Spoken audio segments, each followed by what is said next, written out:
ఆంధ్రప్రదేశ్లో జరుగుతున్నటువంటి ఐఏఎస్ల సమావేశంలో ఆంధ్రప్రదేశ్ ముఖ్యమంత్రి వర్యులు నారా చంద్రబాబు నాయుడు గారు ఐఏఎస్లకి ఒక దిశానిర్దేశం చేస్తూనే కొన్ని టార్గెట్స్ను కూడా ఫిక్స్ చేశారు అనేటువంటి వార్తలు వస్తున్న నేపథ్యంలో ఇంతకీ చంద్రబాబు నాయుడు గారు ఐఏఎస్లకు చేసినటువంటి దిశానిర్దేశం ఏంటి, అలాగే వారికి ఇచ్చినటువంటి టార్గెట్స్ ఏంటి అనే దాని మీద మనం పూర్తి స్థాయిలో విశ్లేషణ చేసుకుందాం.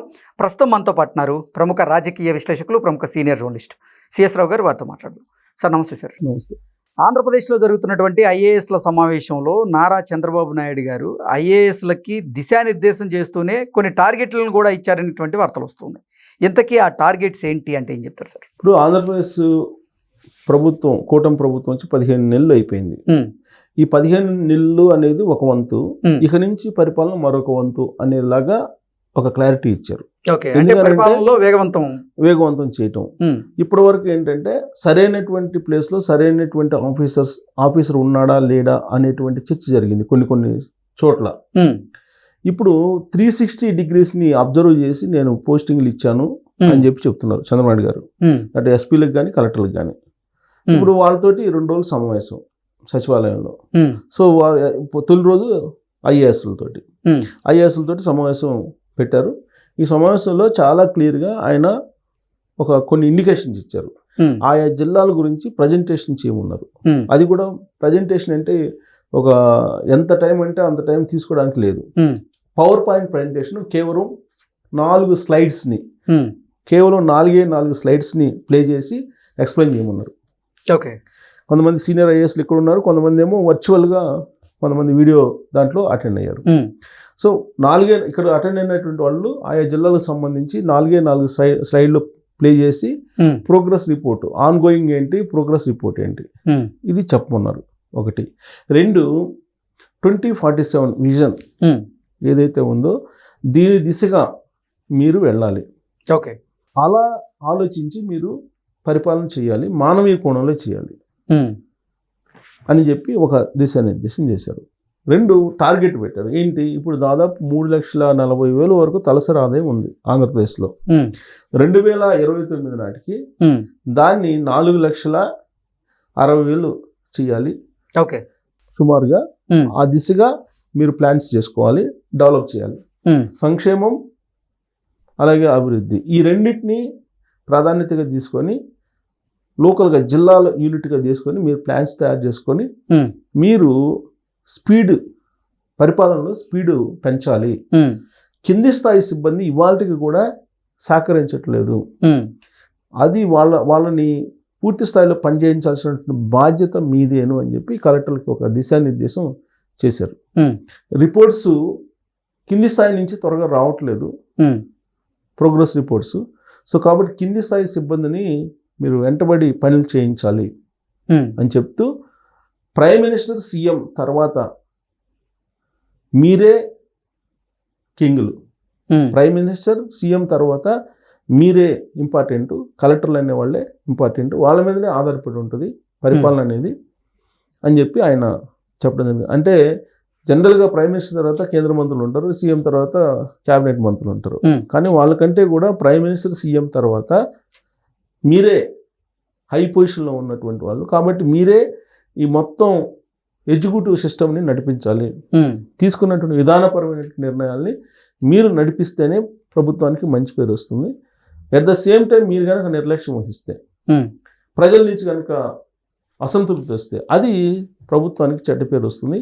అలాంటి చెడ్డ పేరు తీసుకురావద్దు అని చెప్తూ, గతంలో తన దగ్గర నాలుగోసారి ముఖ్యమంత్రి ఆయన, గతంలో తన దగ్గర పనిచేసినటువంటి వాళ్ళు ఇప్పుడు ఆర్బీఐ గవర్నర్లు అయినటువంటి వాళ్ళు ఉన్నారు, ఉన్నత స్థానాలకు వెళ్ళినటువంటి వాళ్ళు ఉన్నారు, అవార్డులు రివార్డులు అందుకున్నటువంటి ఐఏఎస్లు ఉన్నారు. మీరు కూడా ఒక ప్లాన్ ప్రకారం, ఒక విజన్ ప్రకారం మీరు పనిచేసి మీరు కూడా ఆ స్థాయిలో ఎదగాలి అని చెప్పి చెప్తూ, ఇండైరెక్ట్గా గత ప్రభుత్వంలో ఐఏఎస్లు ఏ విధంగా వ్యవహరించారు, అలాగే ఐపీఎస్లు ఏ విధంగా వ్యవహరించారు, అలాగే కేసులు ఎలా ఉన్నాయి ఇప్పుడు వాళ్ళ మీద, అలాంటి వాటికి పోవద్దు, చట్ట ప్రకారం రాజ్యాంగం ప్రకారం పరిధుల్లో పోండి, కొన్ని సందర్భాల్లో మానవీయ కోణం నుంచి మీరు వ్యవహరించండి, దానికి కూడా చట్టం అని చెప్పొద్దు, మీరు ఫ్రెండ్లీ అట్మాస్ఫియర్ క్రియేట్ చేయండి, ప్రజలతోటి మమేకం కావాలి, పొలిటికల్ గవర్నెన్స్ అనేది ఉండాలి, సో అక్కడ ఉన్నటువంటి పొలిటికల్ లీడర్స్ని కూడా కలుపుకొని మీరు ఒక యూనిట్గా, ఐక్యంగా, ఒక టీమ్గా పనిచేయాలి. అప్పుడే రాష్ట్ర అభివృద్ధి అనేది సాధ్యమవుతుంది అనేటువంటి ఒక దిశానిర్దేశం చేశారు. దాంతోపాటు ఆయా జిల్లాల్లో ఉండేటువంటి వనరులు ఏంటో ఐడెంటిఫై చేయండి. ఫస్ట్ వనరులు ఐడెంటిఫై చేసి వాటికి తగిన విధంగా ఇండస్ట్రీస్ని ఆహ్వానించడం, ఇండస్ట్రీస్ని పెంచడం, ప్రపోజల్స్ అన్ని తయారు చేయాలి. ఆ ప్రపోజల్స్ అన్ని ఇమీడియట్గా తయారు చేస్తే కనుక మరింత వేగంగా అభివృద్ధి అనేది సాధ్యమవుతుంది. అలాగే సంక్షేమం కూడా, అర్హులైనటువంటి ప్రతి ఒక్కరికి కూడా సంక్షేమం అందాల్సిందే.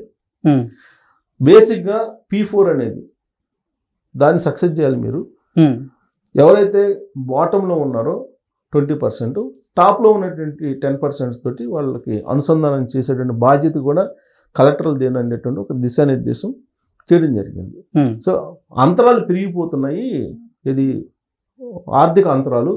ఈ ఆర్థిక అంతరాలను తగ్గించేలాగా మీరే ప్లాన్ చేయాలి, మీరు కలెక్టర్లు.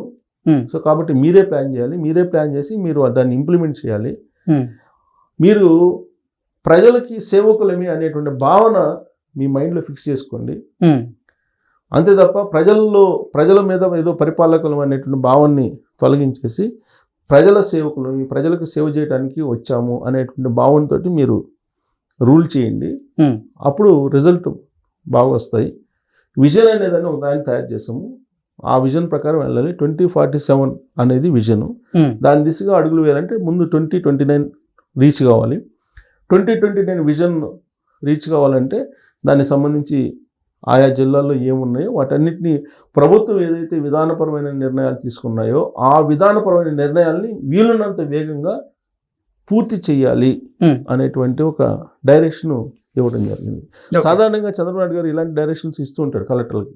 కాకపోతే ఇంతకుముందు ఏంటంటే నివేదికలు కోరేవాళ్ళు, కానీ ఈసారి నివేదికలు కోరకపోవడంతో పాటు వాళ్ళకు కూడా ఎక్కువ టైం మాట్లాడకుండా ఓన్లీ 4 స్లైడ్స్ని డిస్ప్లే చేసి ఆ జిల్లాకు సంబంధించినటువంటి ఎక్స్ప్లెనేషన్ ఇవ్వడం ఇంతవరకు పరిమితం చేశారు. ఇంతకుముందులాగా చంద్రబాబు నాయుడు గారు లేరు. ఇంతకుముందు అర్ధరాత్రి వేళల్లో కూడా రివ్యూ మీటింగ్లు చేసేవాళ్ళు, కానీ ఇప్పుడు రివ్యూ మీటింగ్లో అట్లా అర్ధరాత్రి వేళ చేసే పరిస్థితి లేదు. అలాగే నివేదికల్లో కూడా పదే అప్డేట్ చేయమనేటువంటి సిస్టమ్ కూడా లేదు. ఇప్పుడు మీరు స్మార్ట్గా పనిచేయండి అని చెప్పారు ఆయన కలెక్టర్లకి. ఇంతకు ముందులాగా కాదు, స్మార్ట్గా పనిచేయండి. 1995 ఇవాళ 2025. సో ఇవాళ స్మార్ట్గా పనిచేయండి. టెక్నాలజీని, హై ఎండ్ టెక్నాలజీని మీరు ఉపయోగించండి.